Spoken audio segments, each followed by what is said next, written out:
بسم الله الرحمن الرحيم. அஸ்ஸலாமு அலைக்கும் வரஹ்மத்துல்லாஹி வபரகாத்துஹு. அன்பிற்குரிய சகோதர சகோதரிகளே, நீங்களும் ஆலிம்களாகலாம் என்ற பாடத்தில் புதன் வியாழன் ஆகிய 2 நாட்கள் திருக்குரான் வசனத்தினுடைய நேரடி தமிழாக்கத்தையும் அதில் அடங்கியுள்ள விளக்கத்தையும் நம்ம பார்த்து வருகிறோம். இதுவரை சூரத்துல் பக்ரா அத்தியாயத்தில் 218 வசனங்களை பார்த்து முடித்திருக்கிறோம்.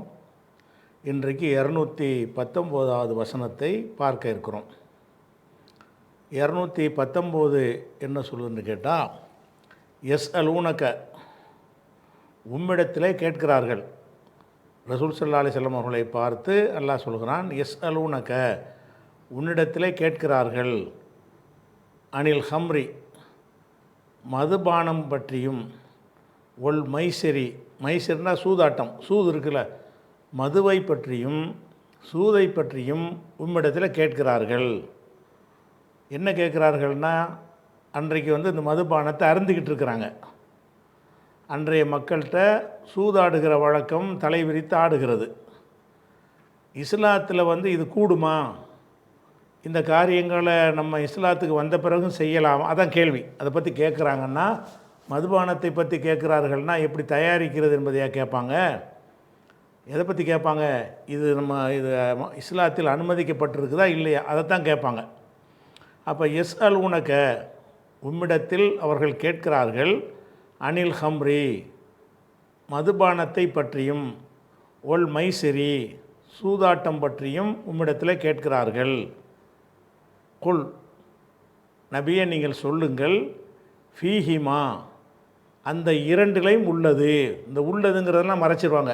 நம்ம அரபு மொழியில், நம்ம தமிழில் சொல்லுவோம், அரபியில் சொல்ல மாட்டாங்க. அல்ஹம்துலில்லாஹிங்கிறோம்ல, எல்லா போலும் அல்லாவுக்கு, அவ்வளோதான் சொல்லுவாங்க. அல்லாவுக்கு உரியதுங்கிறத சொல்ல மாட்டாங்க. அது நம்ம சிந்தித்து விளங்கிக்கிறணும், வேறு மொழியில் உள்ளவங்க. குல், நபியை நீங்கள் சொல்லுங்கள், ஃபீஹிமா, அந்த இரண்டிலும், மதுவிலையும் சூதாட்டத்திலையும் இருக்கிறது, இஸ்முன் கபீருன், பெரிய அளவில் பெரிய பாவம், குற்றம் இருக்கிறது. அதில் பெரிய குற்றம் இருக்கிறது. இஸ்முன்னா குற்றம். ஓ மனாஃபிஉ லின்னாசி, மக்களுக்கு பயன்களும் இருக்கிறது. மனாஃபிஉ என்பது மன்ஃபாத்துன் என்பதனுடைய பன்மை. நஃப என்றால் பயன் என்று அர்த்தம். இந்த நஃப என்கிறது மாதிரி ஒரு மீமை போட்டு மஸ்தர் அமைக்குவாங்க. மன்ஃபாத்துன், மதுலமத்துன், மஸ்லஹத்துன், இப்படியும் மஸ்தர் எடுப்பாங்க. அப்போ அதுக்கும் பயன் அர்த்தம். மன்ஃபாத்துன் என்கிற ஒரு சொல்லுக்கு அதுக்கு பன்மை மனாஃபிஉ. ஓ மனாஃபிஉ லின்னாசி, மக்களுக்கு பயன்களும் இருக்கின்றன. அதாவது கேட்குறாங்க, சூதாடலாமா, மது அருந்தலாமா என்று கேட்கிறார்கள். அதுக்கு என்ன ஆன்சர் எல்லாம் சொல்கிறான்னு கேட்டால், அதில் பயன்களும் இருக்கிறது, பெரிய குற்றமும் இருக்கிறது. 2 விஷயம் அதில் அடங்கியிருக்குது. நல்லதும் கெட்டதும் கலந்ததாக இருக்கிறது.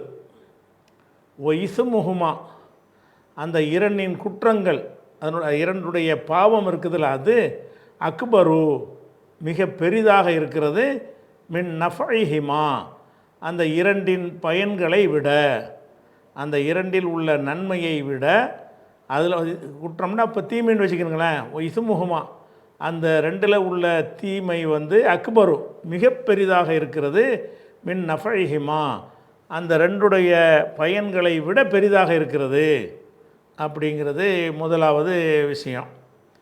அதுக்கடுத்து வேறு கேள்வி இது. எஸ்ஆல் உனக்கா மாதா யுன்ஃபிகூன், எதை செலவழிப்பது என்று கேட்கிறார்கள்ங்கிறது சப்ஜெக்ட் வேறு மாதிரிக்கிறது.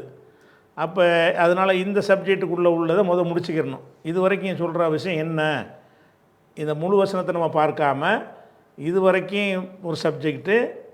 எஸ்ஆல் உனக்குங்கிறது அடுத்த கேள்வி. அதில் விளக்க வேண்டிய விஷயங்கள் நிறைய இருக்கிறதுனால இதை விளக்கிக்கிறோம். இதில் என்ன விஷயம் இருக்கின்ற, இது வரைக்கும் இதில் என்ன சொல்லப்படுதுன்னு கேட்டால், மதுபானத்தை இஸ்லாம் தடுக்குது. எந்த மாதிரி தடுக்குதுன்னு கேட்டால் அதில் நல்லதும் கெட்டதும் இருக்குது, கெட்டது கூட அப்படின்னு தடுக்குது. அதான் அறிவுரையாக சொல்லுது. இதில் வந்து கண்டிஷன் போட்டு கட்டாயமாக இதை வந்து நீங்கள் தவிர்க்கணும் அப்படி சொல்லாமல், அதில் வந்து தீங்கும் இருக்கிறது, நன்மைகளும் இருக்கிறது.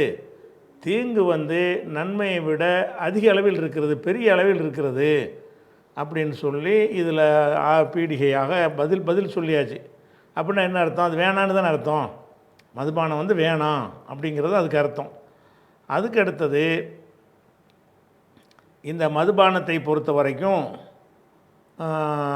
இது இஸ்லாத்தில் பல நிலைப்பாடுகள் இருந்தது. இது இந்த வசனத்துக்கு விளக்குறதுக்கு முன்னாடி பல விஷயங்களும் விளங்கிக்கணும். ஒரு காலகட்டத்தில் மதுபானத்தை மக்கள் அருந்தி கொண்டிருந்தார்கள்ல, அதை வந்து ஒரு அனுமதிக்கப்பட்ட ஒரு செயலை போல் அல்லாஹ் சொல்லி காட்டுகிறான். அது வந்து இந்த வசனம் அருள்வதற்கு முன்னாடி உள்ள ஒரு நிலைமை. அது என்ன வசனம்னு கேட்டால் 16வது சூறாவில் 67வது வசனம். தேனிங்கிற சூறாவில் 67வது வசனம். அதில் என்ன வருதுன்னு கேட்டால், ஒமின் சமராத்தின் நகீலி. நகீல் என்றால் பேரிச்ச மரம். சமராத்துன்னா சமரத்துன் என்பதனுடைய பன்மை சமராத்து. சமரத்துன்னா அதில் உள்ள கனி, பேரிச்சம் பழம்னு அர்த்தம். சமராத்துனா பழங்கள். ஒமின் சமராத்தின் நகீலி, பேரிச்சம் பழங்களிலையும், ஒல் அனாபி திராட்சைகளிலையும். இனபு என்றால் திராட்சை. இனபு ஐனு நூனு பே இனபு. இனபு என்பதனுடைய பன்மை வந்து ஆனாபு. அப்போ ஒமின் சமராத்தின் நகீலி, பேரிச்சம் பழங்களிலும், ஒல் ஆனாபி திராட்சை பழங்களிலும், தத்தஹிதூன மின்ஹு அதிலிருந்து நீங்கள் தயாரிக்கிறீர்கள், சக்கரன் மதுபானத்தை. சக்கரன மதுபானம், போதைப்பொருள். மதுபானத்தை நீங்கள் தயாரிக்கிறீர்கள், ஒரு ரிசுகன் ஹசனன் அழகான ரிசுக்கும் உணவையும் தயாரிக்கிறீர்கள். அதிலிருந்து நல்ல சாப்பிடத்தக்க உணவுகளையும் நீங்கள் என்ன செய்கிறீங்க, பல ரசம் குடிக்கிறது, பேரிச்சம்பழத்தை சாப்பிட்றது, இப்படி பல விஷயங்களை தயாரிக்கிறீங்க. இன்னஃபீது அலிக்கல் ஆயத்தன் லிகௌமி யாக்கிலூன், விளங்குகின்ற சமுதாயத்திற்கு இதில் ஒரு அத்தாட்சி இருக்கிறது அப்படின்னு அல்லாஹ் வந்து இதில் சொல்கிறான். அப்போ அன்றைய மக்கள் வந்து பேரிச்சம்பழங்கள்லையும் திராட்சை பழங்கள்லையும் இருந்து மதுபானம் தயாரிச்சிருக்கிறாங்க. உணவுப் பொருள்களும் இந்த ஸ்வீட்டுகள் மற்றதும் தயாரித்து கொண்டு இருந்திருக்கிறார்கள். இதில் வந்து கண்டிக்கிற விதமாக இதெல்லாம் சொல்கிறானா, ஒரு அனுமதிக்கிற மாதிரி சொல்கிறானான்டா, அனுமதிக்கிற மாதிரி தான் சொல்கிறான். இது வந்து நீங்கள் சிந்திச்சு பாருங்கள், அல்லாஹ் வந்து உங்களுக்கு இதிலிருந்து மதுபானத்தை எல்லாம் தந்திருக்கிறான், அழகான ரிசுக்கை தந்திருக்கிறான் அப்படின்னு பார்க்கும் பொழுது, அதிலிருந்து நீங்கள் மதுபானத்தை தயாரிக்கிற அளவுக்கு அதில் ஒரு தன்மை இருக்கிறது அப்படின்னு சொன்னால், இது வந்து தடுக்கப்படலை. மதுபானத்தை அந்த மக்கள் தயாரிக்கிறார்கள்னு அந்த சூழ்நிலை இருந்திருக்கு. அந்த காலத்தில் இருக்குதுன்னா அப்படி சொல்கிறான்ல. அந்த காலத்து மக்கள் வந்து மதுபானத்தை அருந்துபவர்களாக மாத்திரமில்லை, உற்பத்தி செய்பவர்களாகவே இருந்துள்ளார்கள். உற்பத்தி செய்பவர்களாக இருப்பதை வந்து அல்லாஹ் என்ன செய்கிறான், நீங்கள் உற்பத்தி செய்கிறீர்கள், இப்படிலாம் செய்யலாமான்னு ஒரு வார்த்தை எல்லாம் சேர்க்கலை. நீங்கள் உற்பத்தி செய்கிறீர்கள், ரிசுக்கையும் உணவையும் தயாரித்துக் கொள்கிறீர்கள் அப்படிங்கிறதா என்ன ஸ்டைலில் சொல்லப்படுது, இது ஒரு அனுமதிக்கப்பட்டது என்கிற வகையில் சொல்லப்படுகிறது. மதுபானம்லாம் உங்களுக்கு அதுலேருந்து கிடைக்குத, அதுலேருந்து உணவுலாம் உங்களுக்கு கிடைக்குத அப்படின்னா அது மது அருந்துறது நல்லது மாதிரி தானே இருக்குது. அப்போ இந்த 1667 இந்த வசனம் வந்து அருளப்பட்ட அந்த காலகட்டத்தில் வந்து மதுபானம் வந்து தடுக்கப்படாமல் இருந்துச்சு. அந்த மக்கள்கிட்ட அருந்தி கொண்டிருந்தார்கள். அதை ஒரு குற்றச் செயலாக அல்லாஹ் என்ன செய்யலை, பார்க்கலை மாத்திரமில்லை, குடிச்சிட்டு போங்க நல்லது தாங்கிற மாதிரி ஒரு டைப்பில் அந்த வசனம் அமைந்திருக்கிறது. இது ஒரு காலகட்டம். அதுக்கடுத்து என்னென்னு கேட்டால் இன்னொரு வசனம் இருக்கிறது, 4:43.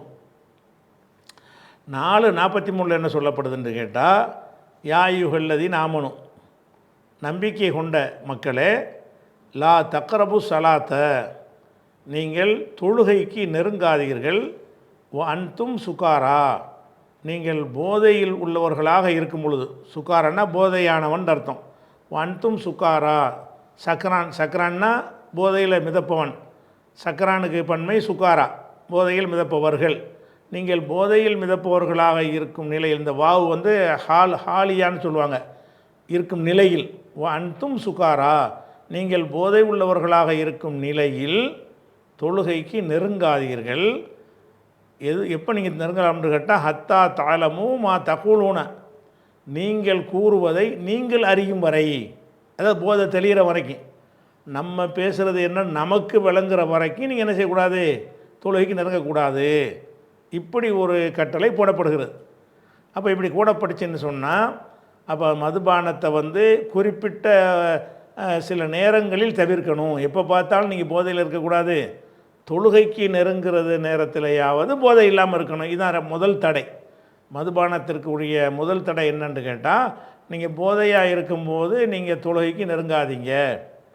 அப்போ போதையாக இருக்கும்போது நெருங்காதீர்கள்னு சொன்னால், ஒருத்தன் மதுபானம் அருந்துறான்னு வைங்க, அருந்தின உடனேலாம் போதை வராது, அருந்தி கொஞ்சம் நேரத்தில் போதை வந்துடும். போதை வந்த உடனே அது தெளிவதற்கு 1/2 மணி நேரம் 1 மணி நேரம் ஆகும்ல. அந்த போதையில் இருப்பான்ல, அதுக்கு தானே ஆசைப்பட்டு குடிக்கிறான். அப்போ அந்த தெளிவாகிற வரைக்கும் அந்த தடை இருக்கிறது. குடித்த உடனே தொழக்கூடாதுன்னு மட்டும் அர்த்தம் கிடையாது. 8 மணிக்கு 6 மணிக்கு குடிச்சின்னு சொன்னால் 7 வரைக்கும் தொழ முடியாது. ஏன்னா 6லேருந்து அந்த 7 வரைக்கும் அந்த நம்ம சொல்கிறது என்ன நமக்கே விளங்காது. மதுபானம் அருந்துறவனுக்கு அவன் சொல்வது என்ன என்று அவனுக்கே புரியாத ஒரு நிலையில் தான், போதையில் தான், மஸ்தில் தான் இருப்பான். அப்படின்னா 5 வக்து தொழுகைக்கு 5 மணி நேரத்தை குடிக்க முடியாத நிலைமை ஏற்படும். ஃபஜருக்கு பிறகு 1 மணி நேரத்துக்கு அந்த குடிக்காமல் இருப்பான். அப்போ ஃபஜர் இந்த நேரத்தில் குடித்தோம்னு சொன்னால் ஃபஜர் தொழ முடியாது. அப்போ அந்த 1 மணி நேரத்துக்கு அவன் குடிப்பதை அவனுக்கு குறையும். லொஹருக்கு 1 மணி நேரத்துக்கு முன்னாடி குடிச்சிட்டு வருவான்னு சொன்னால், அப்போ அது 1 மணி நேரத்துக்கு முன்னாடி நிப்பாட்டிக்கிடுவான்.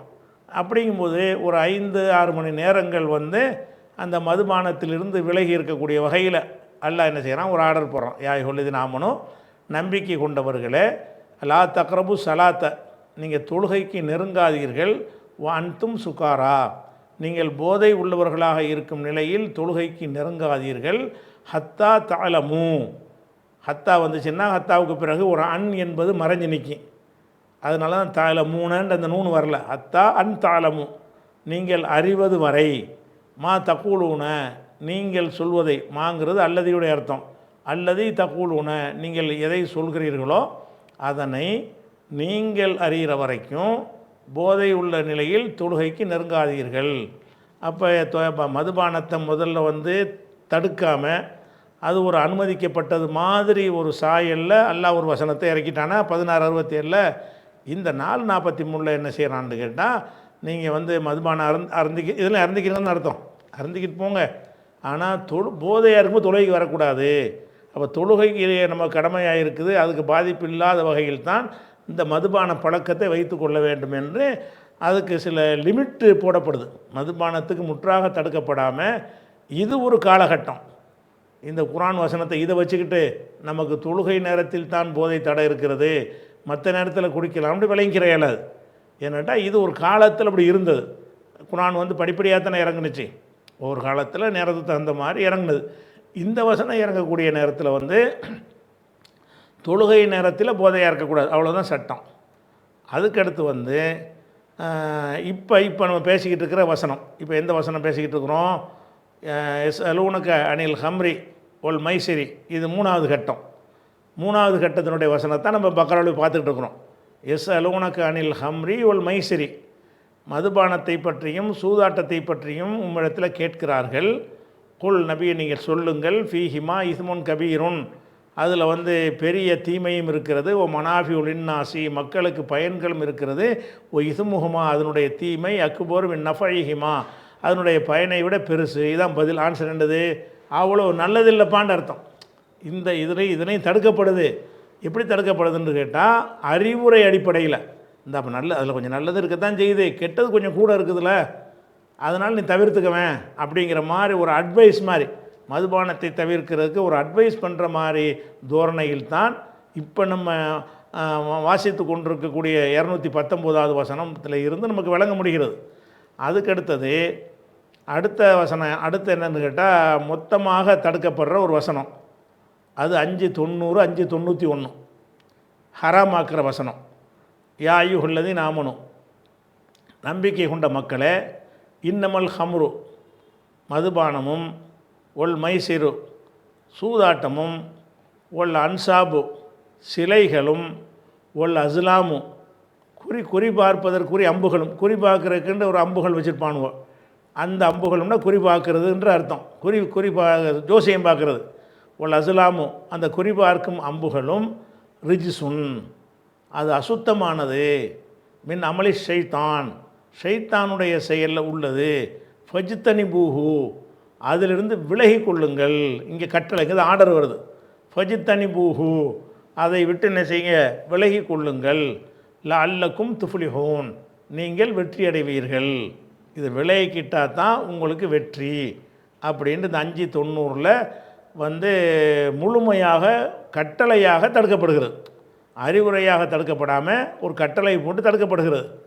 அதுக்கடுத்த வசனத்தில் எல்லாம் என்ன செய்கிறான்னு கேட்டால், இன்னமா யுரீது ஷைத்தான் விரும்புகிறான் யூக்கையா பைனக்குமுல் அதாவத்தை ஒல் பகுலா உங்களுக்கு மத்தியில் ஒரு வெறுப்பையும் ஒரு பகைமையும் உண்டாக்க நினைக்கிறான். ஃபில் ஹம்ரி ஒல் மைசிரி மதுவுலையும் சூதாட்டத்துலையும் ஒரு சண்டை சச்சரவு தானே. மதுவை குடிச்சிட்டீங்கன்னா அடிச்சுக்கிட்டு சாக வேண்டிய, சூதாட்டத்துலையும் அடிச்சுக்கிடுவாங்க.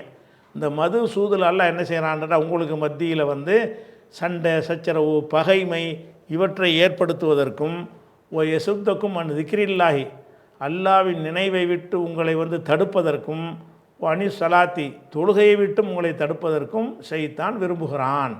இன்னமா யுரீது விரும்புகிறான் ஷைத்தான் விரும்புகிறான். எதை விரும்புகிறான்?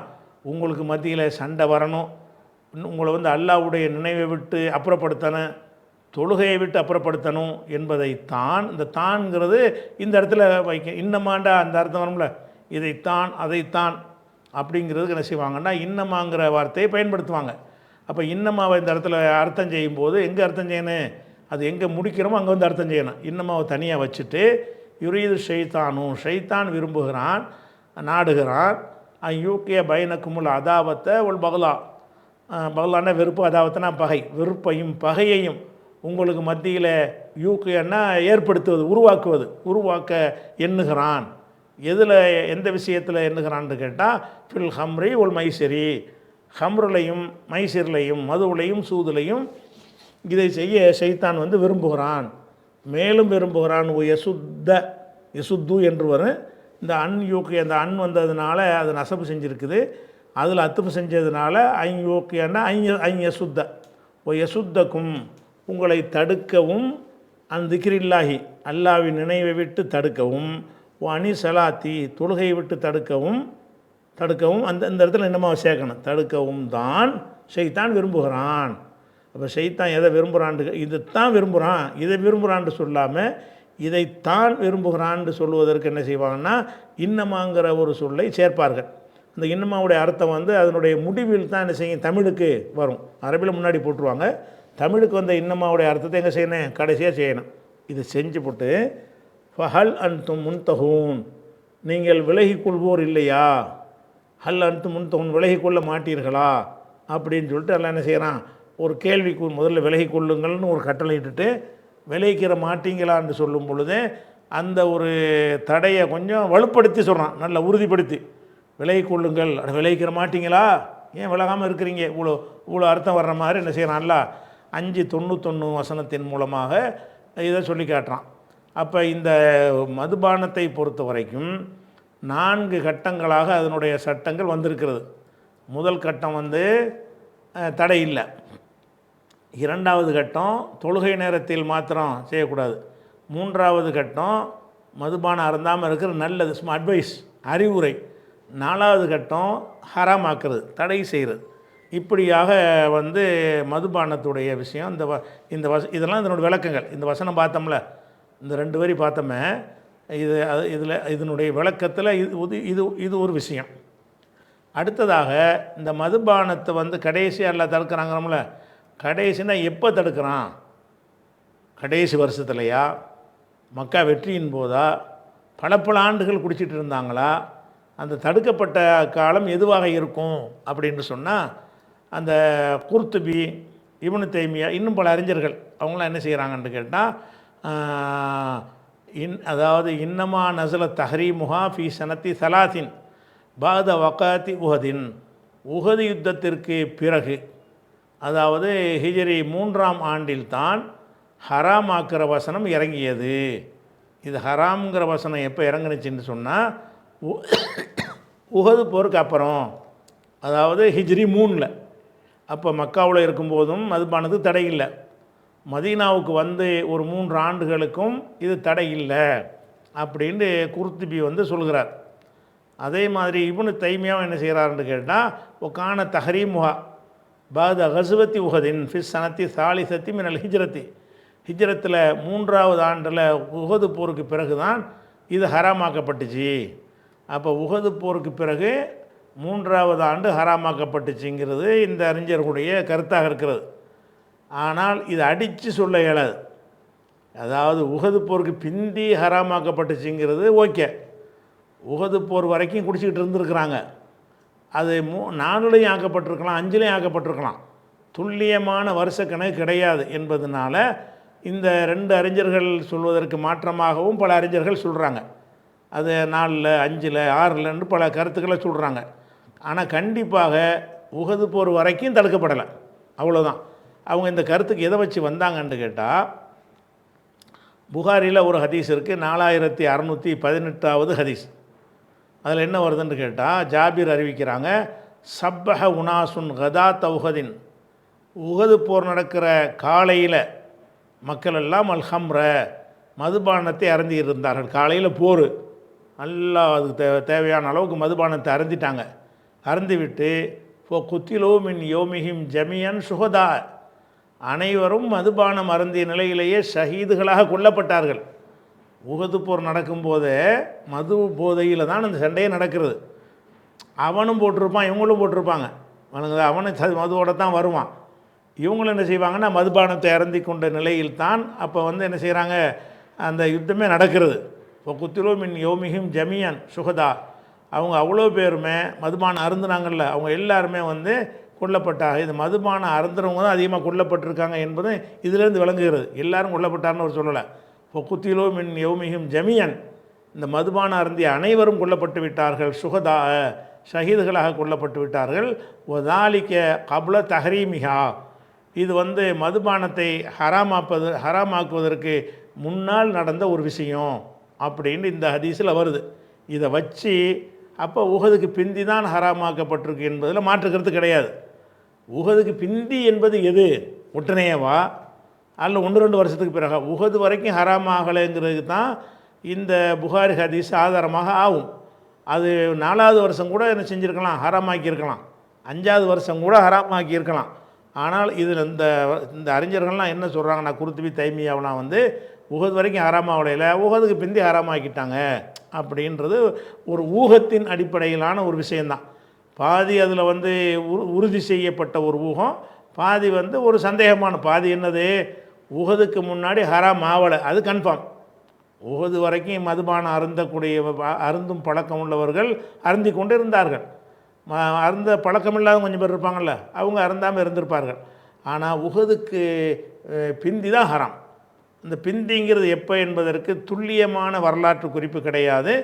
இந்த ஹதீஸை வச்சுக்கிட்டு உஹது ஹராமாக்குவதற்கு முன்னாடி அவங்க குடித்தாங்கங்கிற இந்த ஹதீஸை வச்சுக்கிட்டு தான் 3வது ஆண்டு தான் ஹராமாக்கப்பட்டுச்சுங்கிறாங்க.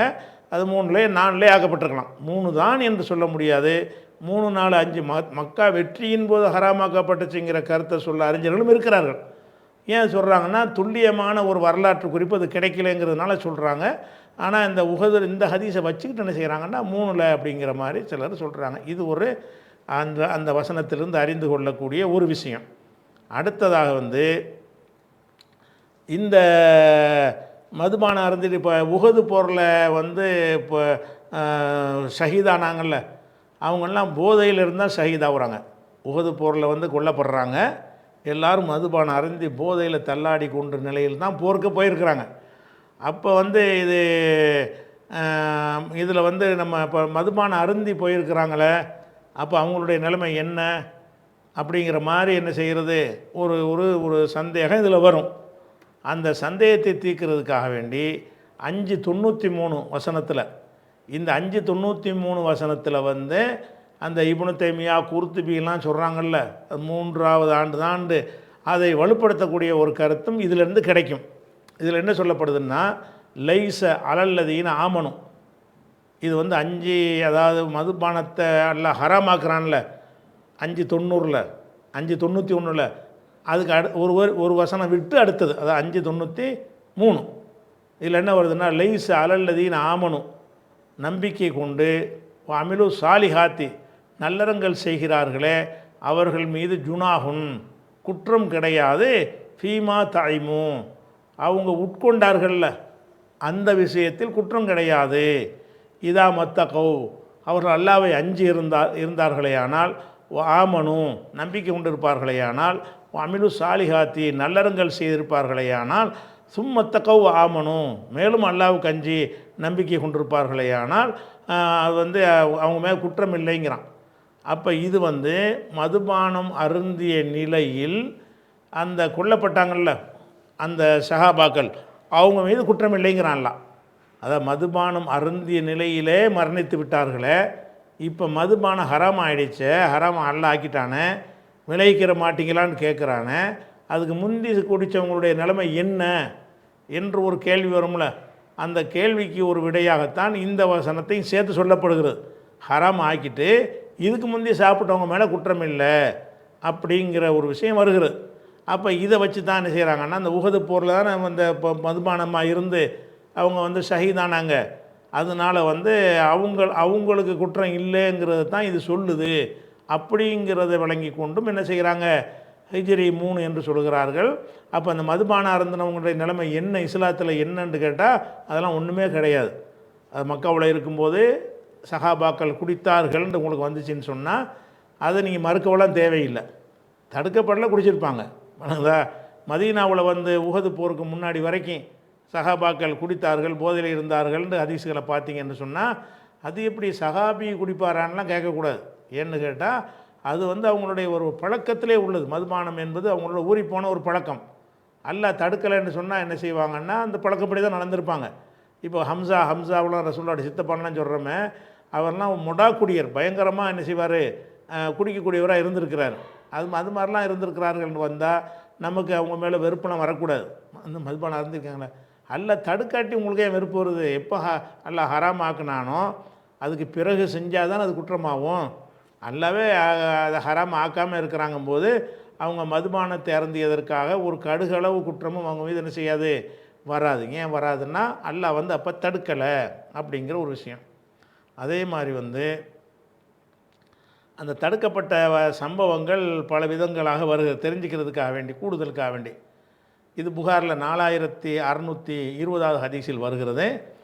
அனஸ் சொல்கிறாங்க, அன்னல் ஹம்ரல்லத்தி உஹுரியக்கத்து, கொட்டப்பட்ட தெருவில் கொட்டப்பட்ட மதுபானம் என்பது அல் ஃபலீஹு, ஃபலீஹ்னா பேரிச்சங் பழத்திலிருந்து தயாரிக்கப்படுற மதுபானம், அதுதான் கொட்டப்பட்டது என்று சொல்லிட்டு என்ன செய்கிறாருன்னு கேட்டால் ஒரு சம்பவத்தை சொல்கிறார். அந்த சம்பவத்தை சொன்னால் தான் இந்த வார்த்தைக்கு அர்த்தம் விளங்கும். அவர் சொல்கிறார், அனஸ் சொல்கிறாரு, குன்து சாக்கியல் கௌமி, நான் வந்து மக்களுக்கு மதுபானத்தை ஊற்றி கொடுப்பவனாக இருந்தேன். ஃபி மன்சிலி அபி தல்ஹா, அபு தல்ஹாவுடைய வீட்டில். அபு தல்ஹா யார்? அனசுடைய தாயாருடைய கணவர். அனசுடைய தாயார் உம்மு சுலைம் இருக்காங்கல்ல, அவங்க வந்து விதவையான பிறகு அவங்கள வந்து காஃபிராக இருந்த அபு தல்ஹா இஸ்லாத்தை ஏற்றுக்கொண்டு அவர் கல்யாணம் பண்ணிக்கிறார். கல்யாணம் பண்ணவொன்னே அனசு அவங்க அந்த வீட்டில் வளர்றார். அப்போ அபு தல்ஹாங்கிறவர் அனசுடைய தாய்க்கு கணவர், தகப்பன் மாதிரி ஒரு இடத்துல உள்ளவர். அப்போ நல்ல வசதி படைத்த ஒரு சஹாபி. குன்து, அனசு சொல்கிறாங்க, குன்து சாக்கியல் கௌமி, நான் அந்த மக்களுக்கு மதுபானத்தை ஊற்றி கொடுத்துக்கிட்டு இருந்தேன். எங்கே ஊற்றி கொடுத்தேன்? ஃபி மன்சிலி அபி தல்ஹா, அபு தல்ஹாவுடைய வீட்டில் வைத்து மதுபானத்தை ஊற்றி கொடுத்துக்கிட்டு இருந்தேன். அப்படி ஊற்றி கொடுத்துட்டு இருக்கும் பொழுது நசல தஹரீமுல் ஹம்ரி, மதுபான ஹராம்ங்கிற வசனம் அப்போ தான் இறங்கப்பட்டாங்க. இந்த பக்கம் ஊற்றி கொடுத்துக்கிட்டு இருக்கிறேன், அங்கே ரசூலுல்லாவுக்கு மதுபான ஹராம்ங்கிற ஒரு வசனம் இறங்குகிறது. இறங்கின உடனே அமர முனாதியன், முனாதின்னா அந்த தெருவில் அறிவிப்பு செய்ய தண்டோரா போடுவாங்கள்ல, அவங்களுக்கு பேர் முனாதி. முனாதின்னா ஒரு அரசாங்கத்தினுடைய செய்தியை தண்டோரா அடித்து என்ன செய்வாங்க, இன்று முதல் வரி உயர்த்தப்படுகிறது, இன்று முதல் அது செய்யப்படுகிறதுன்னு அந்த பஞ்சாயத்து போட அந்த காலத்தில் என்ன செய்வாங்க, ஒரு ஆளை அனுப்பி மக்களுக்கு மைக்கு ஸ்பீக்கர் குழாயெல்லாம் கிடையாதுல்ல, ஒரு ஆளை அனுப்பி தண்டோரா போடுறது தான் அந்த காலத்து வழக்கம். அப்போ அமர ரசூல்லா கட்டளையிட்டார்கள் முனாதியன், ஒரு அழைப்பாளர்னால் அந்த மெசேஜை சொல்லக்கூடியவர், அவருக்கு கட்டளையிட்டார்கள். ஃபனாதா, அவர் வந்து பிரகடனம் செய்யக்கூடியவருக்கு கட்டளையிட்டார்கள். அவர் ஒரு பிரகடனம் செஞ்சுக்கிட்டே வர்றார். என்னது? இன்று முதல் மதுபானம் ஹராம், இன்று முதல் மதுபானம், இந்த மாதிரி வார்த்தைகளை சொல்லியிருப்பார். இந்த வார்த்தை நுழைக்கிறக்கூடாது. அந்த மதுபான ஹராம்ங்கிற மெசேஜை அவர் என்ன செய்கிறாரு? மக்களுக்கு அறிவிக்கிறார். அப்போ அபூ தல்ஹா என்ன செய்கிறாங்கன்னா, ஒரு சத்தம் கேட்குது வெளியே. அப்போ அனஸ்கிட்ட சொல்கிறாங்க, உஹ்ருஜ், வெளியே போ, ஃபொல்லூர் மாகாத சவுத்து, என்ன சத்தம்னு பார்த்துட்டு வா அப்படின்னு அனசு அனுப்புகிறாங்க. அவர் சொல்கிறார், ஃபஹரஜது, நான் வெளியே வந்தேன். ஃபக்குல்த்து, நான் வெளியே வந்து விஷயத்தை பார்த்துட்டு வந்து, ஹாதா முனாதி யுனாதி, ஒரு அழைப்பாளர் அழைத்து கொண்டு பிரகடனம் செய்கிறார். அலா இன்னல் ஹம்ர கது ஹுர்ரிமத், மதுபானம் ஹராமாக்கப்பட்டு விட்டது என்று அறிவித்து கொண்டு போகிறார் அப்படின்னு சொல்லி அனஸ் என்ன செய்கிறார்னா, வெளியில் அந்த அறிவிக்கிறாரில் அவர் என்னத்தை அறிவிக்கிறார் என்பதை கேட்டுட்டு வந்து அபூ தல்ஹாட்ட சொல்கிறார். இப்போ கால் அலி, அப்போ அபூ தல்ஹா என்னிடத்தில் சொன்னார், இதுஹப், போ, ஃபாஹரிகா, இது எல்லாத்தையும் கொண்டு தெருவில் ஊத்திரு. ஒரு செகண்டுங்க அல்லாஹ் ஹராமாக்கிட்ட தண்ணி அடிச்சுக்கிட்டு இருக்கிறாங்க, அல்லாஹ் ஹராமாகிட்டான்ங்கிற ஒரு செய்தி வருகிறது. உடனே அபூ தல்ஹா என்ன செய்கிறாரு, எம்மாடி அல்லாஹ் ஹராமாகிட்டா அது நமக்கு தேவையில்லை, கொண்டு போய் ஊற்றிட்டு வாங்குறாரு காலை. அப்போ அனசு சொல்கிறாரு, ஜரத்து ஃபி சிக்கக்கில் மதீனா, மதீனாவுடைய வீதி எங்கும் அது ஓடியது. நிறைய பீப்பாய் வச்சுருந்துருப்பார் போல இருக்குது. எல்லாத்தையும் கொண்டு ரோட்டில் கொண்டு கொட்டுறாரு. மதீனாவுடைய ரோட்டில் எல்லாம் மதுபானம் ஓட ஆரம்பித்து விட்டது. காலை அவர் சொல்கிறாரு, காணத்து ஹம்ருஹும் யௌமைதன் ஃபலிஹ், அன்றைய தினத்தில் அவங்களுடைய மதுபானம் என்பது பேரிச்சம். ஃபலிஹ் என்றால் மதுபானத்தில் பல பேர்கள் வச்சுருக்கிறான்ல, ஜின்னு, ஒயின், விஸ்கி, ரம்முன்ற இந்த மாதிரி பேர். அந்த மாதிரி அரபியில் வந்து ஒவ்வொரு கனியில் செய்கிறதுக்கு ஒரு பேர் வச்சுருப்பாங்க. ஃபலிஹ்னா பேரிச்சம்பழத்துடைய மதுன்னு அர்த்தம். காணத்து ஹம்ருஹும் யௌமைதன் ஃபலிஹ், அன்றைய தினத்தில் அவங்களுடைய மதுபானம் என்பது வந்து பேரிச்சம்பழத்திலிருந்து தயாரிக்கப்பட்டதாக இருந்தது. கால பௌதுல் கௌமி, அப்போ சில பேர் பேசிக்கிட்டாங்க, குத்தில கௌமுன் ஒஹியஃபி புத்தூனியும், வயிற்றில் மதுபானம் இருக்கும் நிலையில் ஒரு சாரார் கொல்லப்பட்டுட்டாங்களே, உகது போரில் கொல்லப்பட்டுட்டாங்களே அப்படின்னு பேசுகிறாங்க. அப்போ அனசு சொல்கிறாரு, ஃபான்சல் அல்லாஹு, அப்போ தான் அல்லாஹ் இறக்குறான், லைஸ் அலல்லதீன் ஆமனும் அமிலு சாலியாத்தி ஜுனாஹுன் ஃபிமா தாயிமு, இவர்கள் சாப்பிட்டதற்காக வேண்டி குற்றம் கிடையாது. இப்போ 5:93 சொன்னோம்ல, அந்த வசனம் இப்போ தான் இறங்குது. அப்போ உகதை ஒட்டி தான் வருதுன்னு விளங்குதா? இதெல்லாம் வச்சு தான் அவங்க அறிஞ்சு என்ன செய்கிறாங்க, உகதை ஒட்டினா 3வது உகது முடிஞ்ச உடனே தான் வந்திருக்குது. ஏன்னுக்கிட்ட அதை இந்த வசனம் வந்தவுடனே என்ன பேசிக்கிறாங்க, இந்த மதுபானத்தை அறிஞ்சிட்டு கொல்லப்பட்டுட்டாங்களே, உகது போரில் கொல்லப்பட்டாங்களேன்னு பேசிக்கிறாங்க. அப்போ உகது போருக்கு ஒட்டி தான் இது நடக்கிற, பல வருடங்கள் கடந்து நடக்கலை அப்படின்ட்டு அந்த இப்னு தைமியா போன்ற குர்துபி போன்ற அறிஞர்கள் விளங்குறதுக்கு இது ஒரு ஊக்குவிக்கிற ஒரு ஆதாரமாக அமைந்திருக்கிறது. இது குறித்த இன்னும் மதுபானத்தை பற்றிய கூடுதல் விவரங்களை இன்ஷா அல்லாஹ் நம்ம நாளைக்கு பார்க்கலாம். அஸ்ஸலாமு அலைக்கும்.